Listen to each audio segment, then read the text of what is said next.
So Orania is unique in the fact that Orania, like a Native American or Indian reservation in the United States, was created specifically to preserve the unique genetic and cultural heritage of the people inhabiting Orania.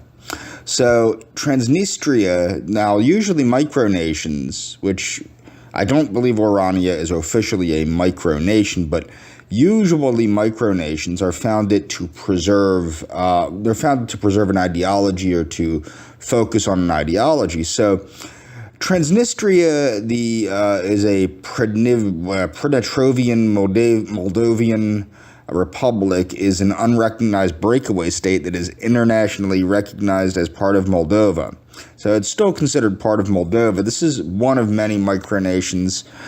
Transnistria controls most of the narrow strip of land between Dniester River and the Moldovan-Ukrainian border, as well as some land on the other side of the river's bank.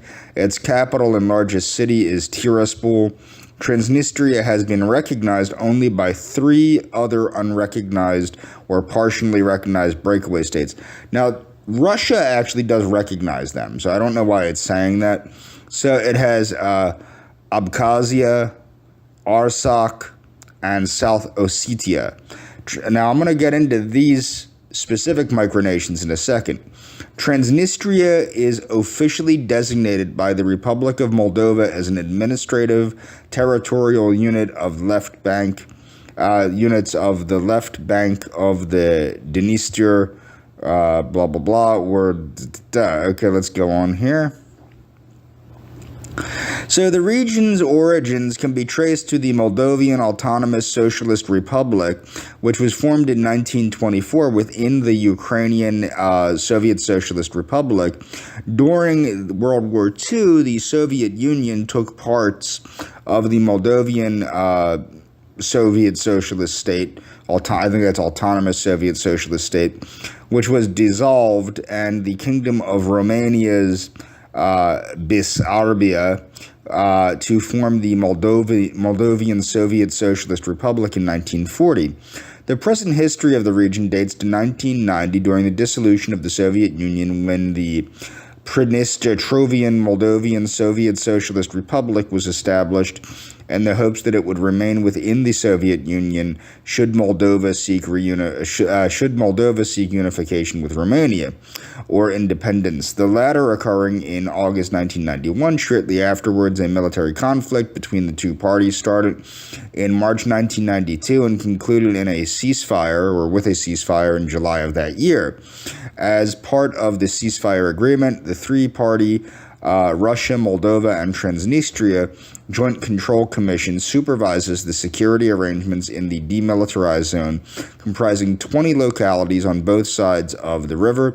Although the ceasefire has held, the territory's political status remains unresolved. So the ceasefire has held, but the political status, it's unresolved. So with its own government, parliament, military, police, and postal service, postal system, currency, and vehicle registration, its authorities have adopted a constitution, a flag, a national anthem, and a coat of arms. After a 2005 agreement between Moldova and Ukraine, all Transnistrian companies that seek to export goods through the Ukrainian border must be registered with the Moldovan authorities. This agreement was implemented after the European Union Border Assistance Mission to Moldova and Ukraine took force in 2005. In addition to the unrecognized Transnistrian citizenship, most Transnistrians have Moldovan citizenship, but many also have Russian, Romanian, or Ukrainian citizenship. The main ethnic groups are Russians, Moldovans, Romanians, and Ukrainians. Transnistria, along with Abkhazia, South Ossetia, and Artsakh, is a post-Soviet frozen conflict zone. These 4 partially recognized or unrecognized states maintain friendly relations with each other and form the Community for Democracy and Rights of Nations. So the region can also be referred to in English as Transdniester or Transdniester, or Transnistria. These names are adaptations of the Romanian colloquial name of the region Transnistria, meaning beyond the Dniester River. The term Transnistria was used in relation to eastern Moldova for the first time in 1989 in the election slogan of the deputy and member of the Popular Front of Moldovan, Leonida Lari. Let my hands be covered in blood, blah, blah, blah. The documents of the government of Moldova refer to the region as Stinga Nistrulia, in full, blah, blah, blah, meaning the left bank, blah, blah, blah. Okay, so it's the left bank of the river. Okay, the history. Soviet and Romanian administration in 1924, Moldovan Autonomous Soviet Socialist Republic was proclaimed within the Ukrainian Soviet Socialist Republic. The Autonomous Soviet Socialist Republic included today's Transnistria and an area blah, blah, blah, blah, blah. One of the reasons for the creation of the Moldovan Autonomous Soviet Socialist Republic was the desire of the Soviet Union at the time to eventually incorporate Bessarabia on the 28th of June 1940. The USSR annexed part of Bessarabia from Romania under the terms of the Molotov-Ribbentrop Pact. Now, people that don't know what that is, in fact, let me go to that so people understand, because a lot of people don't even know this. So, if you remember me talking about Yaki, okay, Francis Yaki had proposed a union of National Socialists and Soviet Socialists. So what that was the Molotov, well, part of it was the Molotov-Ribbentrop Agreement. We know that the National Socialist Germans and the Soviet Union did work together successfully. So this is Stalin meeting Ribbentrop. They signed it, expiration date. Okay, that's Joachim. So it was made by Joachim von Ribbentrop and whatever Slav Molotov. The parties, of course, were Germany and the Soviet Union. The languages it was written in were German and Russian. So this is the full text. You can read the full text on Wikisource. The establishment of the treaty was the conclusion of the negotiations of an economic agreement. So this was the socialist world uniting against the capitalist world, which the Soviets used to obtain a political agreement, National Socialist Soviet Economic Relations Deal discussions on August. Now, this is why a lot of people, what people don't understand, like when Putin is like bragging that the USSR defeated the Germans.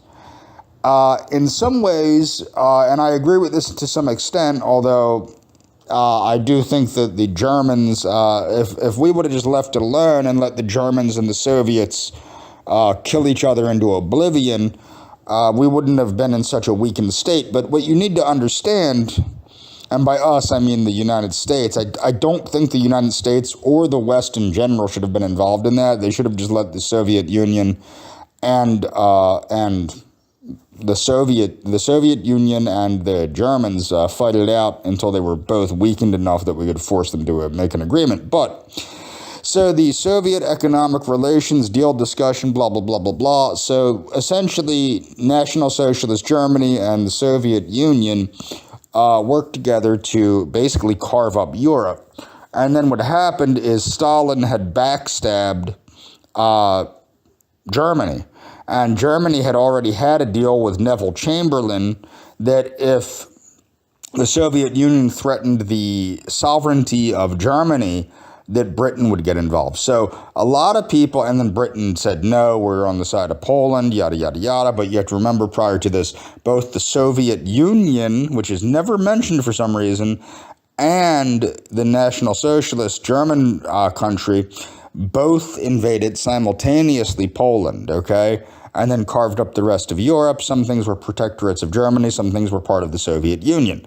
The point being that World War II in general was more or less the outcome of the Soviets. So a lot of people say that Putin bragging that Russia defeated the Nazis is like setting a house on fire and then bragging that you put it out. It doesn't make very much sense. And I think that's a very accurate term or accurate way of putting things. So on the 22nd of August, Ribbentrop flew to Moscow to finalize the treaty that the Soviets had sought before with Britain and France. So they had sought it with Britain and France, but Britain and France didn't want to make the deal. Molotov-Ribbentrop Pact was signed the next day. It clauses provided blah, blah, blah, blah, blah. So they guaranteed peace by each party towards one another. In addition to publicly announced stipulations of non-aggression, the treaty included the secret protocol which defined the borders of Soviet and German spheres of influence. Across Poland, Lithuania, Latvia, Estonia, Finland, the secret protocol also recognized the interest of Lithuania in the Vilnius region, and Germany declared its complete uninterest in Bessarabia. The rumored existence of the secret protocol was proved only when it was made public during the Nuremberg trials. Soon after the pact, Germany invaded Poland on September 1st, 1939. Soviet leader Joseph Stalin ordered Soviet troops the Soviet invasion of Poland on the 17th. Okay, September, one day after a Soviet-Japanese ceasefire came into effect after the battles of Khalkhin Gol, and one day after the Supreme Soviet of the Soviet Union had approved the Molotov-Ribbentrop Pact. After the invasions, the new border between the two countries was confirmed by supplementary protocol of the German-Soviet Frontier Treaty in March 1940. The territories of Poland annexed by the Soviet Union after the 1939 invasion, east of blah, blah, blah, remained in Soviet Union after the war. What you have to understand is, allegedly, World War II was the reason the West got involved in World War II was to free Poland. And all that the West really did was take a Poland that was essentially a free Poland that was put under the control of Germany, and put that Poland and half of Germany in the hands of the Soviet Union. So it was not really, they didn't liberate Poland. Nobody liberated Poland unless you consider living under the USSR to be a sense of freedom. So when Germany launched Operation Barbarossa and invaded the Soviet Union in pursuit of the ideological goal of Lebensraum, or living space, the Anglo-Soviet agreement replaced it after the war. Ribbentrop was convicted of war crimes at the Nuremberg trials and executed. Molotov died in 1986. So what's interesting about that, keep in mind, they committed the same thing. One of them was put to death, and the other one was not. Take that into consideration. This is about the background of it, so I'm going to go back here. So goes back to the Ribbentrop Agreement. In 1941, after Axis powers invaded the Soviet Union, they defeated the Soviet troops in the region and occupied it. Romania controlled the entire region. So it was liberated from the Soviets by the Germans, and Romania controlled it again. Okay, Romanian-speaking residents, yada, yada, yada, yada, yada. After the Red Army advanced into the area in 1944, Soviet authorities executed, exiled, or imprisoned hundreds of inhabitants of the Moldovan Soviet Socialist Republic in the following months on charges of collaboration with the Romanian occupiers. A later campaign was directed against the rich peasant families. So these were peasants that had money who were deported to Kazakhstan and Siberia. Over the course of 2 days, the 6th and 7th of July, 1949, a plan named Operation South saw the deportation of over 11,342 families. Secession. In the 1980s, Gorbachev's policies of perestroika and glasnost in the Soviet Union allowed political liberalization at a regional level. This led to the creation of various informal movements all over the country and to the rise of nationalism within the Soviet republics. In the Moldovan Soviet Socialist Republic in particular, there was a significant resurgence of pro-Romanian nationalism among Moldovans. The most prominent of these movements was the Popular Front of Moldova.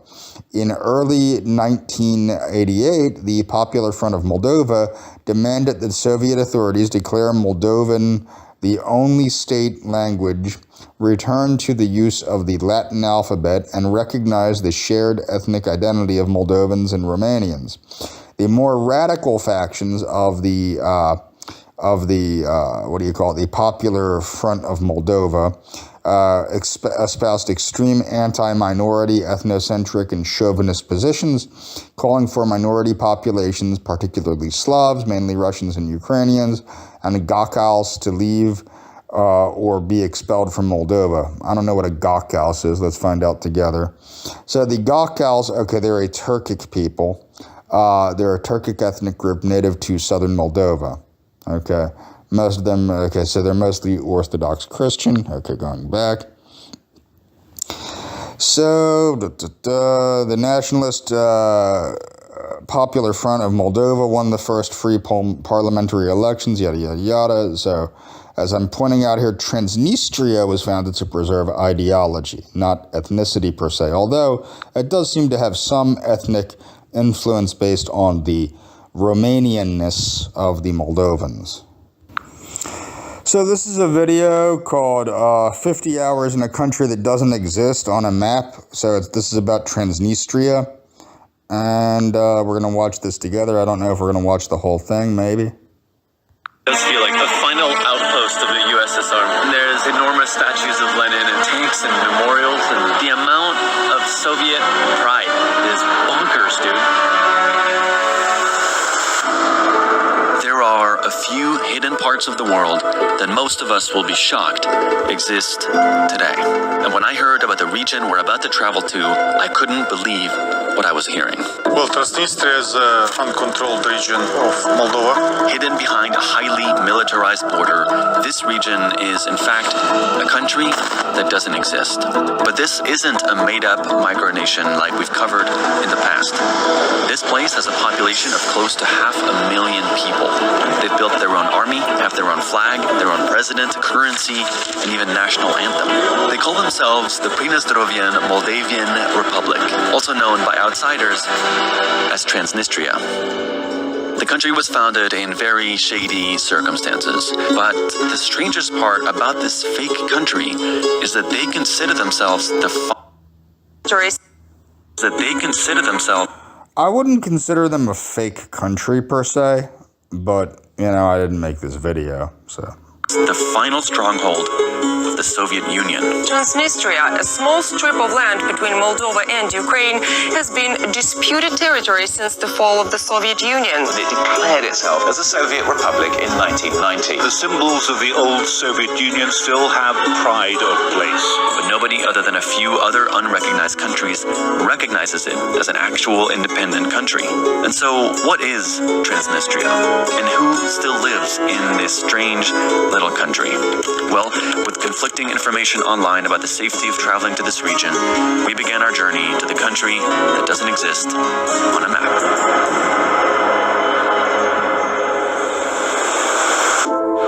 What's up, dude? The guy that checked our passports just subscribed to the channel. Really? Yeah, he was like, what are you doing here? Why are you going to Transnistria? And I explained everything, and then he subscribed. Even though Eric is American, he grew up most of his childhood in Russia, speaking fluent Russian. And this trip will be his first one back into a Russian-speaking country since he left at 15. To get there, however, we first had to find a cab that could drive us across Transnistria's fake border. Can you cross over? I wouldn't consider a demilitarized zone a fake border. That's a pretty serious border. Border? Yeah, you said you can. Okay.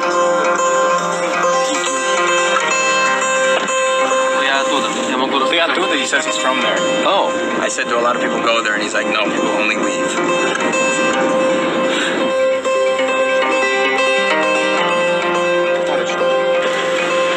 It's taken a while. So it's technically not a border, but they believe it's a border. So he's saying because like the country doesn't exist, money can appear there and then it can disappear. So it's like you can do like sketchy stuff with money. Where the f*** are we going? Welcome to Transnistria. Just the fact that it's a fake country makes it insanely strange and different. So I guess we're gonna go explore and try to figure out if we can get an idea of what this place really is.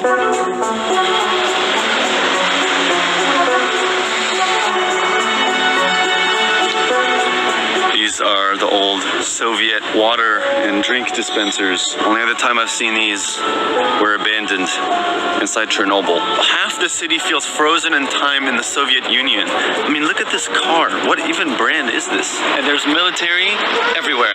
It's funny, I've always wanted to get an old-fashioned Eastern Bloc car. I think they look very sturdy. But yeah, I'm gonna move on here. I just thought that was funny that was there. Like, I've never seen so many individual military officers just walking around, like, all over the place. Like, it's really confusing. Like, some things here look ancient, some of the signs, and others look like they were just built. It's so strange. You take a couple steps off the main street, and then buildings look like they're completely falling apart. It doesn't look destroyed, it, like, is destroyed. Здравствуйте. Is this a street? Yeah. That's a toilet. Look at that. Oh. There's a guy right there. Hello. Как туалет нормальный? It's so weird. There's like, on the main street, it all looks new, and then you take one step off and like, this is... After walking around for a bit and getting a confusing first impression, we decided it was time to blend in with a haircut and some tracksuits. No, dude, all my worst haircuts were by Russian-speaking barbers. Oh wow, this is kind of cool. I'm not sure if getting a haircut in a Russian basement is a good idea or a great idea. Yeah, just like he has, you know, like I genuinely have no idea if he understood. Is it good? Do you understand what I'm...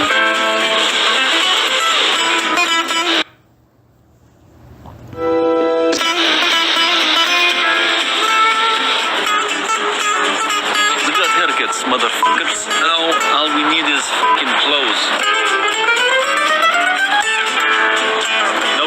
Unfortunately from Adidas, but go get Seek Discomfort instead. We definitely got ripped off. Apparently this is real, which I have a hard time believing. We ran into football players that apparently play for the team here that's playing Real Madrid tomorrow night, which is insane. So yes, we discovered that the country that doesn't exist's football team, Sheriff Tiraspol, recently miraculously qualified in the Champions League where the best clubs in Europe compete, becoming the lowest rated team to ever qualify.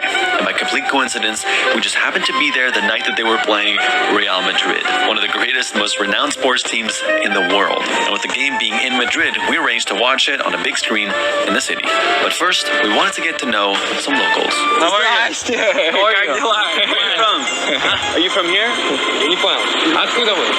Откуда? Тирасполь, отсюда. Тирасполь. You guys like living here? Да, отлично. А он откуда? Он из Франции. Из Франции. Нет, вам надо одеть чуть-чуть другой стиль. He says our style's off. So this did not work. This did not work. Да, say goodbye. Goodbye. Goodbye. Можешь сказать peace, brother. Peace, brother. Peace, brother. Goodbye. Peace, brother. Have a good one.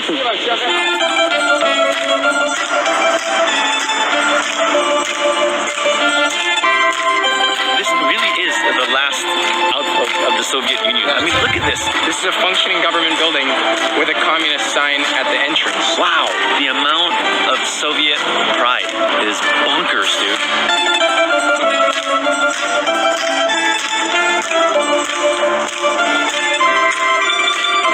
Look at these coins. It's like literally Monopoly money. I've never seen currency like this. It's just like plastic chips. What is the iClub? Is this like anyone who owns an iPhone here gets to be a part of a club? My friend! I'm fucking Tiraspol. Yeah! Very good. The Soviet cafeteria.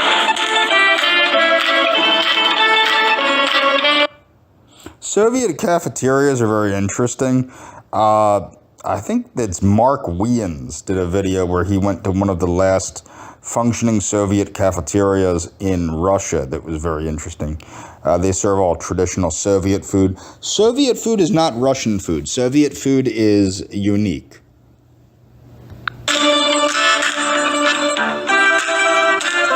There's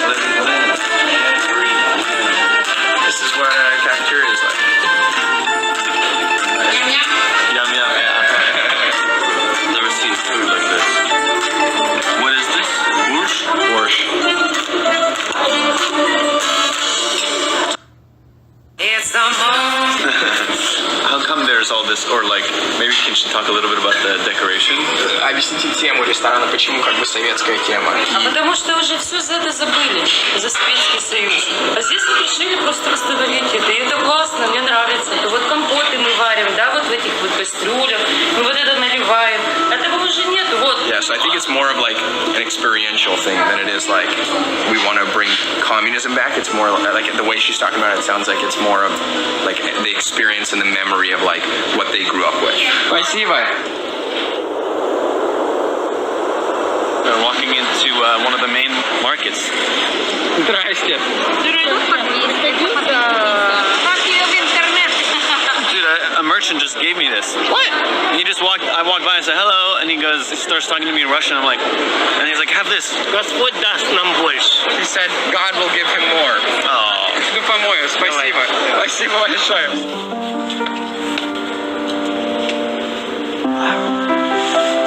Look at the light, right?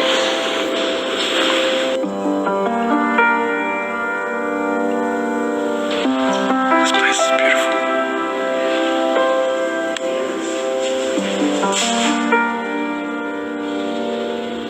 Я сейчас приготовлю чай, и мы будем чайку попьем с вами вместе.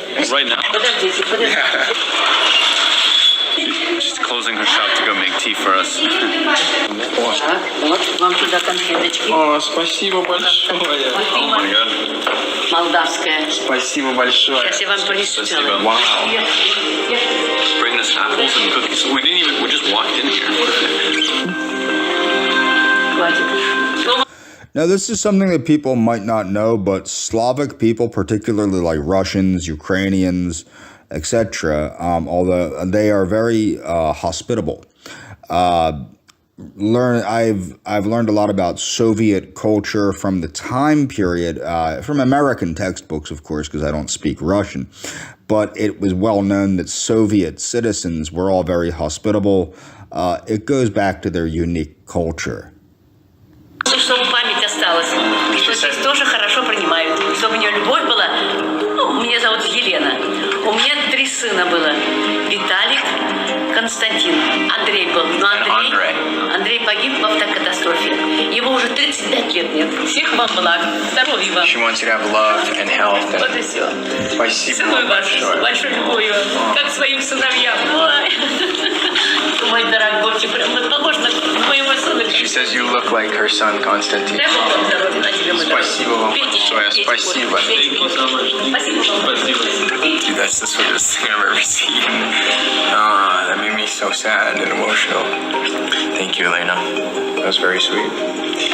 After leaving the church, we started talking to an old woman in her stand who insisted on giving us free socks. No, she doesn't have to give us socks. Он говорит, не надо, ему жалко.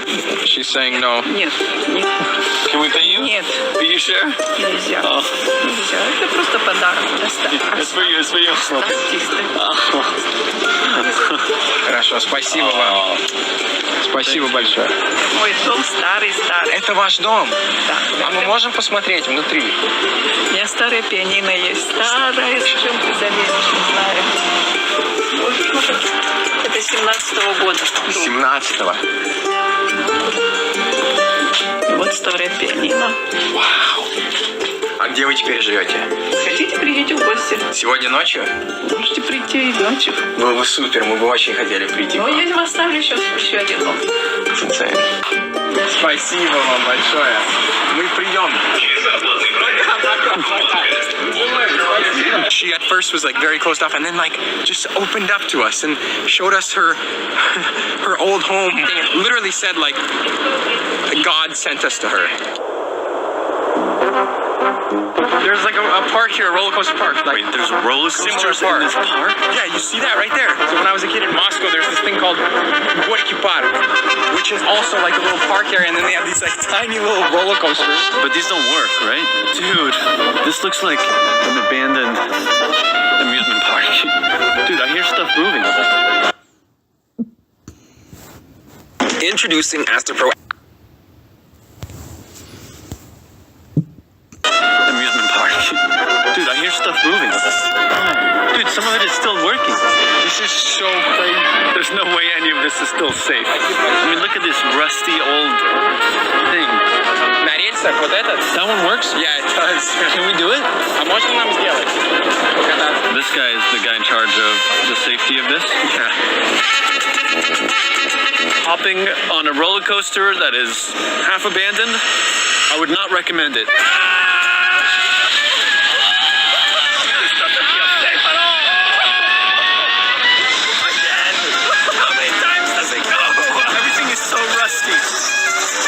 I'm getting really nauseous.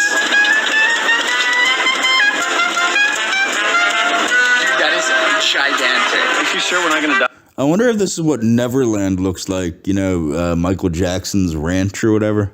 Yeah, sure. On this rusty little ride. Oh my god. Hey, dude. Oh, I'm scared.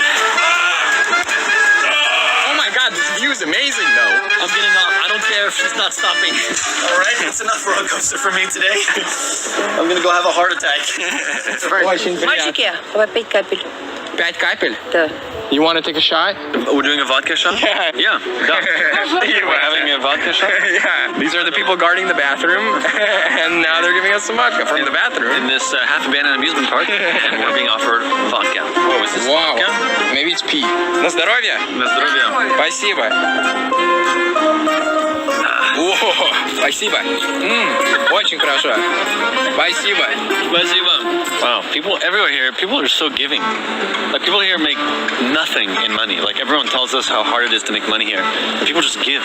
This keeps happening when I travel to places that not many people go to and typically people don't have a lot. They're the most giving. Like, you go to New York City, people don't give you stuff at a market. They're like, pay me, motherfucker. You know, same in Paris. They're like, where's the money at? You come to these places in the middle of nowhere and people just like, give. It's amazing. No part of you was worried about what was in that cup. They all came out to watch, and I was like, is there piss in here? No, they would never do that. We're now in the suburbs. I like how he claims to know these people. They would never know that. Or they would never do that. They would never, like he knows them. The grandma wrote her address on a piece of paper, told her to come at the end of the day, so I think we're here. Do we just try and open up the door? Аня! Вы дома? Вас нету дома. Привет! Да, просто. We've arrived at this very kind babushka's backyard. Oh my god. Oh my god, so many. There's bunnies everywhere. She was gonna give us a bunny. She wanted to give us one. She said, we're gonna work. Oh.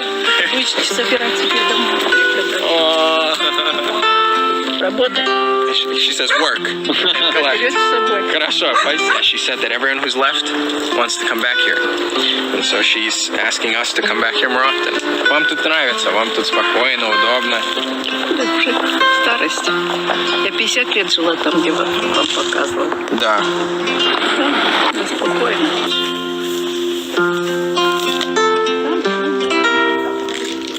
The stadium that's around the corner. Yes, she lives right by the stadium.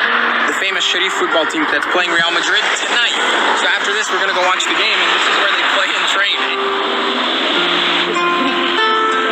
I think in some ways being able to speak Russian again brings Eric back to his childhood in Russia. So it's very sweet. Eric, are you getting adopted as a grandson? This is my new grandma. Сейчас еще. Давай кушайте. This is like throwback to Chernobyl. Like endless amounts of food. Спасибо, so that's why. Кушай. Probably shouldn't need endless amounts of food. Кушаем? Хорошо. She's teaching me Russian and giving me she saw me stretch for 1 second and she's like, I'll give you a massage.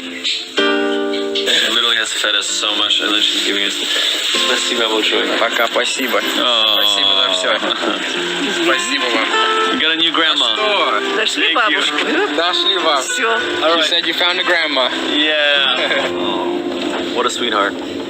After being adopted by our new local grandma, it was time for us to watch what would become a game that the whole world would talk about the next day as the local team accomplished the impossible.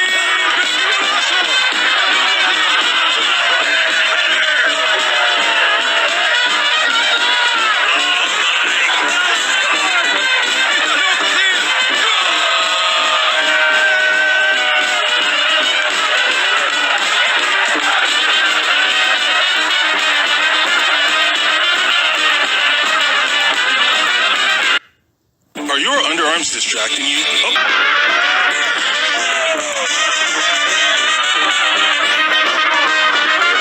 I'm having Borat flashbacks right now.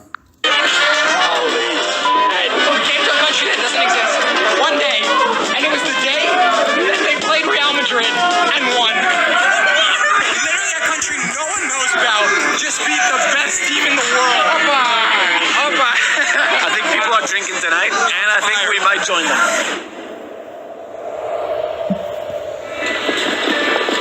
It is time for us to leave, but as Eric befriended and got adopted by this grandma, she told us that she has a very tricky eye surgery that's going to cost her about $750. She said some people here make about $150 per month in salary. So if that's true, getting $800 would take about 5.5 months to make. And we wanted to surprise her with it. She's probably not going to take it. So we're going to have to strategize. Привет! Как вы? А я думала, вы уехали. Нет, конечно. She said she thought we left already. Oh my god. Это тебе. Oh my god. Это клубника. Это тебе. Oh, she got us breakfast? This is crazy. I'm gonna cry. Нет, не пока. Я хотел...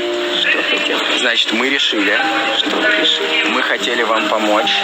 Что? С операцией.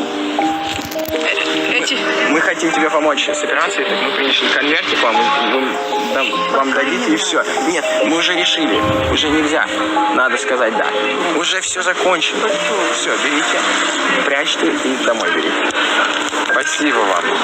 Всего вам удачи, удачи. Спасибо. Позвоните. Конечно. Ваши телефоны. Write down the phone numbers. Он говорит, вы сказали, что Бог нас к вам принес, так прислал, так мы хотим вам помочь. Я сейчас тоже молилась. Где же вы так долго? Спасибо, внук.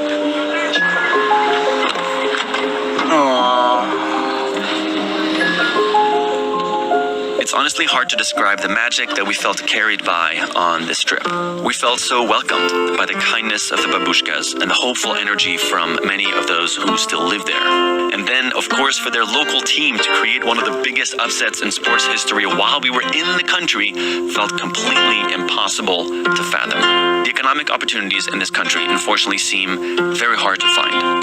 Many live and survive in rough conditions, but numerous locals we met also seem to have been able to maintain a positive spirit to continue living their lives despite their tough circumstances. Finally, a local told us a tale elders share with their grandkids, that when God made... Now, again, remember, with not just with Transnistria, but with Orania, despite having a hard life, meaning they have to work hard, they generally have what seems to be a good quality of life. And I think a large part of that is the concept of self-determination.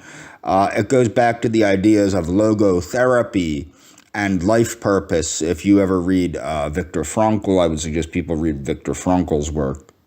Earth and distributed the land to all its nations. When he got to Transnistria, he ran out of space. And so, he had to take a little piece of heaven and place it here instead. Now, I don't know where this quote comes from or the intention behind why it's shared. But if these people can look at their home in that way, I'd hope that all of us can start doing that about our own homes as well. We'll see you next week.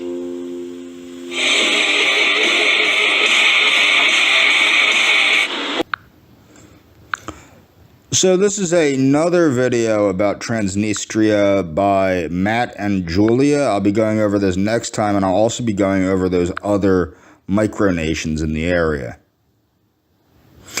And I want to cover the concept of the, to show after that, I'm going to show some new ideas for how micronations can be run, things of that nature.